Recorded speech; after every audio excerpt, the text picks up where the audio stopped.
back to Let's Not Sugarcoat It. Season 3 is here and we're excited to dive into the core of communication, relationships, and leadership. We're your hosts, Bella and Lee, a husband and wife duo with a successful business helping couples and organizations get it together to play a bigger game and elevate their relationships and performance. We believe in keeping it real, so each week we'll bring you incredible guests, entrepreneurs sharing their authentic experiences, along with episodes featuring just the two of us tackling the tough topics. So, if you're ready to enhance your connections and sharpen your leadership skills, you're in the right place. Let's get started.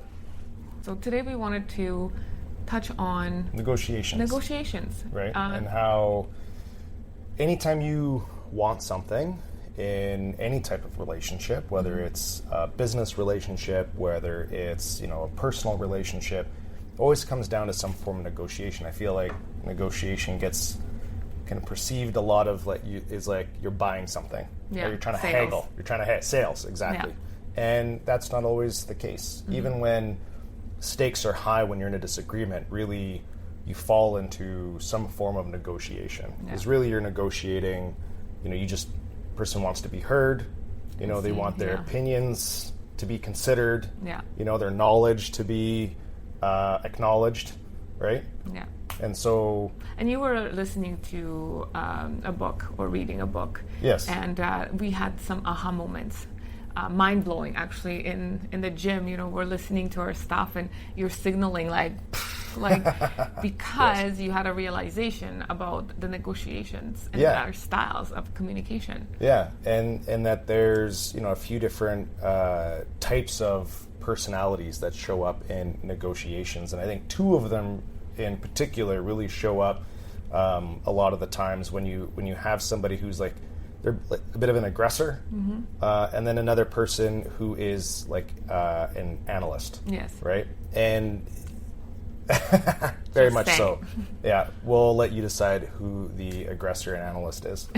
And so they are the more polarizing opposites, which is why when there's disagreements, they get a lot more heated and heightened. And so an analyst needs time. Right? They like to take time before getting into a negotiation, but then also when new information comes out in a negotiation or in a conversation, a disagreement, they go silent because they need a little bit of time to process, right? Where the aggressor, in that silence, they actually see that as an opportunity to just keep going, right? And keep offering up information. And that they will continue to offer up information until such a time they feel they're heard and understood. Yeah. And they are uninterested in understanding what the other person, what the counterpart wants to say, until they feel that they're heard. And I thought that was so mind-blowing because I see it not just in sometimes our conversations, but in, all business type conversations where, people just don't want to, when you're dealing with an aggressor and they are not interested in hearing your side until you are able to kind of mirror a little bit of what they're saying so that they can go, okay, yeah, that's right. Yeah, you do hear me now. Yeah. Then they settle down and then you can start to present, your side to be understood. Yeah. And I think what the aha moment for me was when you were saying on the negotiation part, because in business you have to negotiate, but in relationships you negotiate as well. And what my aha moment was that I was conditioned to be that way because from childhood I was never heard, never seen. I was, told what to do all the time, and I never had my own voice. I always had to follow. So the only time I felt like I got my way or was seen or heard or pushed my own opinion, my views, or my, ideas is when I got more aggressive. Right. I didn't have that opportunity to, be analytical, or because I wasn't given that opportunity as a child. Right. And us growing up, right? Being conditioned in the environments that we grow up in, right? And I feel like as women, we tend to be a little bit more of those aggressive, negotiating types, because just generationally, always suppressing, less than, be in your place, and so on and so forth. So, we've been conditioned to be quiet. Yeah. But that internal voice, when you cannot keep it quiet anymore, that's when the explosion happens. Yeah. Right? Because we take it, we move through things, and we're like, okay, because we are givers and nurturers.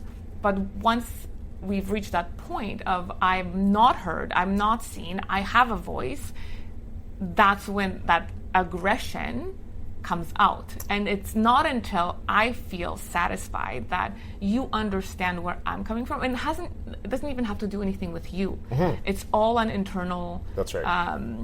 Battle. It's like, okay, well, he's not hearing me, he's not listening, he's quiet, and that's when you get louder and more aggressive. Yeah. Because all you really want is to be seen and heard. Yeah, and whether that is in a relationship at home, whether you're a couplepreneur, with a colleague at work, with a boss, we all just want to be heard. And when you start to get an understanding of who you're, negotiating with on the other side of the table, then you kind of get a sense of how to deal with them. Mm-hmm. And the more you put into understanding where they're coming from before jumping into, well, no, I want to be heard too. Yeah. Then you're just in this battle, this verbal vomit kind of conversation. Then the other person starts to experience that they don't need to come in constantly at a 7 out of 10 every time they want to be heard, because they feel that that's their opportunity to grab your attention and hold on to it. They can start to experience, I don't need to always be coming in at a 7. Yeah. Because part of your experience as that, a bit of an aggressor communicator sometimes is you've also experienced trying to communicate at a 1 or a 2 and being dismissed. Yes. And then because you were dismissed, you hold on to it, you feel like you can't talk about it, maybe there's some, resentment or whatever, but subconsciously, it's when I'm ready to be heard, you feel like you got to come in at a 7. Yes. And then all of a sudden everyone else is like, well, what's your problem? What's your problem, right? Why are you coming in at this? And this was another great point in this book, was aggressors also need to be conscious of their tone. Mm-hmm. Because to an aggressor, they don't think that there's anything really wrong with their tone. Yeah. Right? Because to them, the tone isn't really a reflection of anything, but because you're coming in already at a 6 or a 7, that tone is there. Yeah. And the other people, unless they are also an aggressor, right? If they're not an aggressor, then they're going to take that tone as you're angry, you're mad, and then it becomes. It's also a Polish thing too. We Eastern Europeans. We talk loud. We talk with passion, not necessarily that we are angry with you or that we are coming at a 7. It's just that how we talk. And that's, I think, both parts of, if you realize that you are an aggressor when it comes to negotiating, you need to be mindful of your tone. But if you're not an aggressor and you're dealing with one, then you need to know that 9 times out of 10 probably, unless you have done something specific, most of the time, that tone that you find a little triggering has actually nothing to do with you. Yes. Right? It's just the way they communicate. Doesn't mean that it's always an effective way of communication. Yeah. But it just means that you can stay out of your own fight or flight zone by knowing that it's not about you. Yeah. And that allows you to stay in the game. That's right. Right? Because when you end up in fight or flight in any kind of negotiation, you kind of put yourself on the bench. Yeah. Right? You're not really, you end up in the penalty box. Yeah. You're not negotiating anymore. So. And to add to a little bit to that, as somebody who, comes in at, let's say, a 5, that you don't take it as it's always about you. Because there's so many times that there's something that happened during the day or even moments before that elevated and agitated the person, right? So I know we're putting this on the aggressor. Watch your tone. That's kind of how our relationship was your tone is this. But it's not always about you. Yeah. Or the person you're speaking to or the person that you're dealing with, right? So don't always put it on the aggressor to watch their tone, because like that's how it Yep. came across in our relationship. You have to watch your tone. You have to see how, and it made me not want to communicate. Yeah. Right? So we have to be mindful of not taking everything so personally and listening for those little bits of information where they're coming from. Yeah. I think you need to get really focused on what is the purpose of this negotiation. Yes. I also think this is a great perspective instead of it being about like a disagreement or an argument or anything like that, right? I mean, when you're going to buy a car and you're negotiating on price, rarely is there, I want $6,000 off the sticker price of the vehicle. They just go, yes. It's a no. And that's what starts the negotiation, which in a way is a disagree. You're disagreeing on what you want to pay and what they want to sell it for. Yeah. But yet it's called a negotiation. Yeah. And I think that's a great perspective because then it allows you to see it as this is a process to get us to where we want to be. Yeah. Which is to resolve this conversation that we're having and to get to whatever the no was based off of. Yeah. And when you can do that, you can be a little less personal and really focus on where do we want to go. Yeah. And what kind of conversations do we need to have to get there? Yeah. And that allows you to be able to say, okay, the tone that's being used as this example isn't about me. Yeah. And you know what? And it also doesn't really matter. Yeah. Because where we want to go, that's what matters. The outcome. The outcome. Where the result we get from this conversation is what matters. Which also means when you're dealing with someone who's analytical, when new information comes out in that negotiation, someone who's analytical needs time to process. Yeah. And sometimes it's minutes, sometimes it's hours. Yeah. They need to process that. And so that's really important too, because when you are not that analytical person, you can take that silence as disengagement. You can take that silence as they're angry, they don't care. And that's not necessarily what's happening. Yeah. What's happening is just, oh, this is new information that I was unaware about or that I didn't expect, and now they need to process it. Yeah. And again, I think it's another great tool. I think before we were talking about attachment styles. That's one great tool to learn about yourself, a new lens to look at things through. And this is another great tool to look at things through, to really understand where the other person is coming from, how you default, negotiate. Yes. And there's a place for all these styles. Yes. Right? Just because there's no right one, wrong one. There's no right, there's no wrong. Yeah. It's just your default way of being.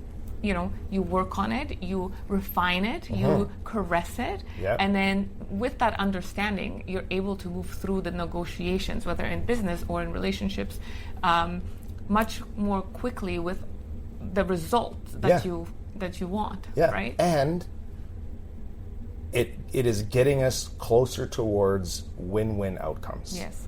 Because not every negotiation is about win-lose. Yeah.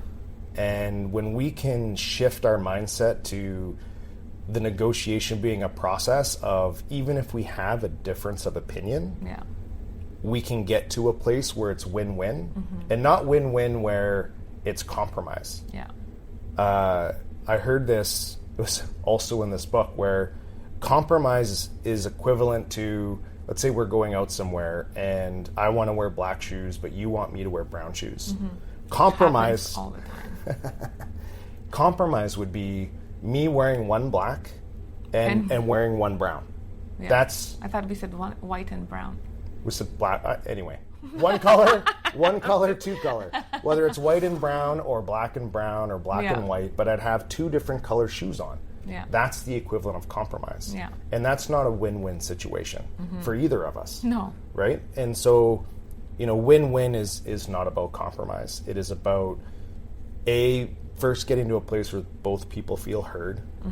And sometimes in order to be heard, I think I've mentioned this before, but Stephen Covey says you need to first seek to understand in order to be understood.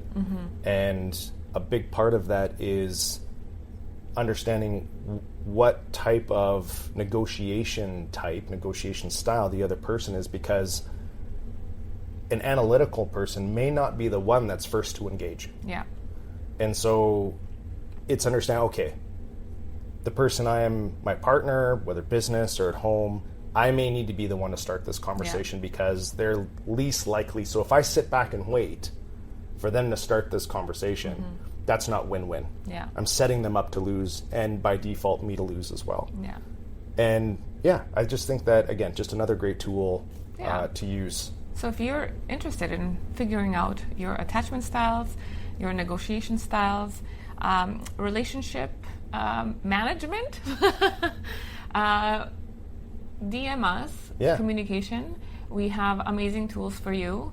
We do work with couplepreneurs so that they can seek to understand each other, work better together, and scale their business to greater heights. Because when you're win-win, you're soaring not only in your personal life, but also in your business.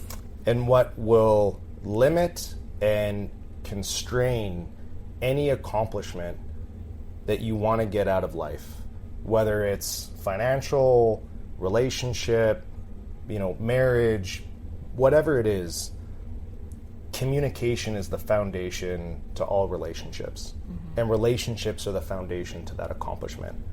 And so if your communication is strained or you're missing tools, that's going to limit and constrain the possibilities within those relationships that lead you to those accomplishments. So that's what we're about, and that's how we are here to serve you. And as Bella said, DM us, communication, and get your tools today. We hope you enjoyed today's episode and gained valuable insights to elevate your life and business. If you found value in our conversation, spread the love. Share this episode with family and friends, and let's grow this supportive community together. And don't forget to like and follow us so we can reach more amazing people just like you. Until next time, remember, let's not sugarcoat it. Keep it real, raw, and unfiltered.